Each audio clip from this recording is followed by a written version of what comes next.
Hi, my name's Herbie K, and this is the first podcast of Man Dog Wisdom. I'll be co-starring with, let me just do this real quickly, my Pepper, my Airedale Terrier. Her name's Pepper. She's magnificent. She's not interested in being on the camera this morning, but let me explain to you what the title means and what I'm talking about when I say Man Dog Wisdom.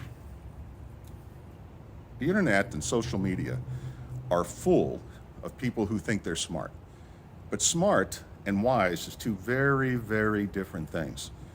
And the reason that I bring Pepper into this is because intellect, being smart, is to me kind of like there's this door in front of you and it has one of those old-fashioned keyholes. And the closer you are to the keyhole, the more you see what's on the other side of the door. And that's what intelligence is. The closer that you are to the keyhole and the more that you can see on the other side of the door, the more raw intelligence you have. But raw intelligence, a lot of geniuses go absolutely crazy, and most geniuses in their lives end up failing. And the reason that is because they don't have wisdom.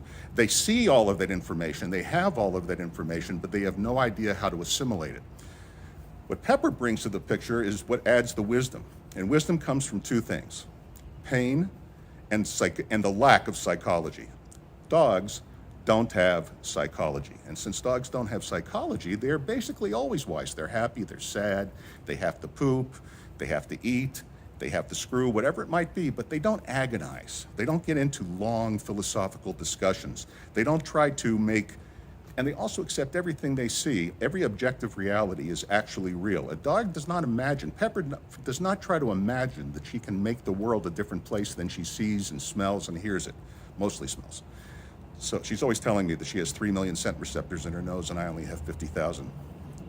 Well, what are you going to do? Dogs are superior to people. But anyway, what we're going to do is discuss issues every day in relation to how to deal with them wisely. Now, I'm not going to get into today's issues because today's more of the same bullshit. You might have noticed that I'm wearing my Stop Electing Morons t-shirt. The other thing is this website's nonpartisan. We don't really give a shit whether you vote Democrat or Republican, because from where I sit, that's a distinction without a difference. And I don't get into who you should vote for and who you shouldn't. We're just going to talk about what's going on every day and how wisdom would approach it. Now, I'm the founder and the creator of a movement. It's called the 1964 Plan. You can check it out at the 1964plan.org. There you're going to find out I've laid out a plan to restore our culture, end crime, reform the prisons, and end homelessness. When I say end, as much as on the planet Earth they could be ended, down to a point where they're almost negligible. And I would throw in addiction with that as well.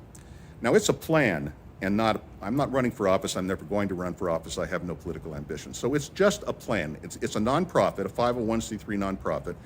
And the reason it's a plan is after you review it at the 1964plan.org, you're going to find out that there are parts of it that you love and there are parts of it that you hate. Because if that weren't true, it wouldn't be a plan. It would be propaganda, like every other piece of shit that you're exposed to today. So we're going to discuss the restoration of our culture, because at the root of everything that's driving us apart is the breakdown of our culture. And I'm optimistic about our future because we've been in worse places than we're at before. Just imagine for a moment that it's 1845 and you're sitting with friends in a cafe or a bar, whatever they had back in 1845, and you say, in 20 years, slavery will be dead. Everyone would say to you, you're out of your fucking mind.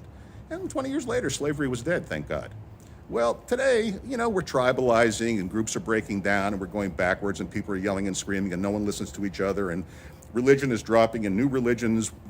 Basically, I view atheism as religion without redemption. It's like new atheistic concepts, new non-secular concepts, I should say secular concepts I always get that confused. Anyway, non-religious concepts are springing up, and what they're doing is replacing God with just irrational bullshit. But we'll discuss all of those day to day too. That's part of wisdom. How do you know the difference between irrational bullshit or just plain ordinary smarts and wisdom? Well, you apply 3 basic questions and then you ask Pepper. The first question is, let's say that you say, like I just said, I'm going to end homelessness. I have a plan to end homelessness. The first question that I should be asked is, based upon what? When has anyone ever reduced homelessness before? I answer all of this, by the way, in the 1964plan.org, and there are free white papers on the website. The second question is, let's say that you believe that there's been someone in the past who's done something like what you're proposing and they've succeeded at it. If no one's ever done it before successfully, that should be a warning that it can't be done.